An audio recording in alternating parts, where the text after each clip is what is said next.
یہ کہانی صرف فرعون کی نہیں ہے، ہر اس دل کی ہے جو اونچا ہو کر جھکنا بھول جاتا ہے۔ اللہ وقت دیتا ہے پر جب پکڑتا ہے اتہاس بن جاتا ہے۔ تو ایک بار شیطان فرعون کے پاس آتا ہے اور کہتا ہے، اے فرعون، میں تجھ سے عمر میں بڑا ہوں اور میرا تجربہ بھی تم سے بڑا، لیکن پھر بھی میں نے خدا ہونے کا دعویٰ نہیں کیا، لیکن تم نے کیسے خدا ہونے کا دعویٰ کر دیا؟ یہ سن کر فرعون نے جواب دیا، بات تو تمہاری صحیح ہے، تو پھر چلو اللہ تعالیٰ سے معافی مانگ لیتے ہیں۔ اس پر شیطان نے چالاکی سے کہا، ابھی توبہ مت کرو، سوچو پورا مصر تمہیں خدا مانتا ہے۔ شیطان نے فرعون کے دل میں یہ ڈر بیٹھا دیا کہ اگر تم سچ کا ساتھ دو گے، اگر سیدھے راستہ پر چلو گے تو مصر کے لوگ تم سے نفرت کرنے لگیں گے، تمہاری طاقت چلی جائے گی، تمہارا رتبہ ختم ہو جائے گا۔ بس یہی سے فرعون پھسل گیا۔ اس نے اللہ کی ہدایت چھوڑ دی اور اپنی دولت، طاقت اور حکومت پر گھمنڈ کرنے لگا۔ اس نے خود کو سب سے بڑا سمجھ لیا اور اللہ کے پیغام کو ٹھکرا دیا، اور آخرکار وہ اللہ کے عذاب کا شکار ہو کر ہلاک ہو ہی گیا۔ شیطان کبھی سیدھا گناہ نہیں سکھاتا، وہ پہلے ڈر پیدا کرتا ہے، پھر گھمنڈ بھرتا ہے اور آخر میں انسان کو تباہی کی طرف ڈھکیل دیتا ہے۔ فرعون بھی یہی سمجھتا رہا کہ اس کی طاقت اسے بچا لے گی، لیکن جب اللہ کا عذاب آیا تو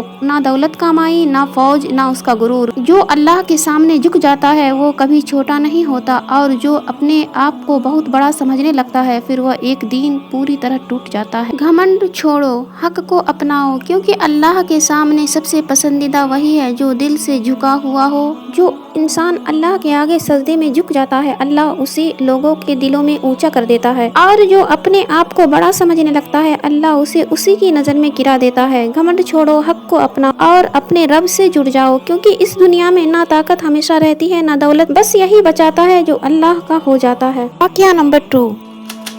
یہ واقعہ ہمیں سکھاتا ہے کہ صرف نیک لوگوں کے ساتھ رہنا کافی نہیں جب تک انسان خود نیک نہ ہو۔ حضرت لوط علیہ السلام، ایک عورت، ایک دھوکہ اور اللہ کا عذاب۔ اللہ تعالیٰ نے حضرت لوط علیہ السلام کو ایک ایسی قوم کی طرف بھیجا جو کھلے عام برائی میں ڈوبی ہوئی تھی۔ گناہ کو انہوں نے اپنی زندگی کا حصہ بنا لیا تھا اور حق کی بات انہیں چبھتی تھی۔ حضرت لوط علیہ السلام دن رات انہیں سمجھاتے رہے، ڈراتے رہے، نصیحت کرتے رہے، اللہ سے ڈرو، اس برائی کو چھوڑ دو ورنہ عذاب آ جائے گا، لیکن قوم نے نہ سنا۔ اور سب سے بڑی افسوس کرنے والی بات یہ تھی کہ اس کی خود کی بیوی بھی نہ سنی، کیونکہ اپنی بیوی بھی ان کے ساتھ نہیں تھی۔ وہ ایک نبی کی بیوی ہو کر حق کے بجائے باطل قاتل کا ساتھ دیتی رہی، اپنے شوہر کی نبوت کا سمان نہیں کیا بلکہ چوری چھپے گنہگار کی مدد کرتی تھی۔ اس کا گناہ یہ نہیں تھا کہ وہ نبی کی بیوی تھی، اس کا گناہ یہ تھا کہ اس کا دل ایمان سے خالی تھا۔ پھر وہ رات آئی جب اللہ کا فیض زمین پر اترنے والا تھا۔ ایک دن 3 خوبصورت نوجوان فرشتے لڑکوں کے شکل میں حضرت لوط علیہ السلام کے گھر آتے، اور ان فرشتوں کو دیکھ کر حضرت لوط علیہ السلام پریشان ہو گئے، کیونکہ وہ جانتے تھے کہ ان کی قوم کسی کو نہیں چھوڑے گی اور یہ ان کے لیے خطرہ بن جائے گا۔ کیونکہ حضرت لوط علیہ السلام کی بیوی ایک کافر تھی اور انہوں نے جا کے قبیلے کے لوگ کو گمراہ کرتی تھی۔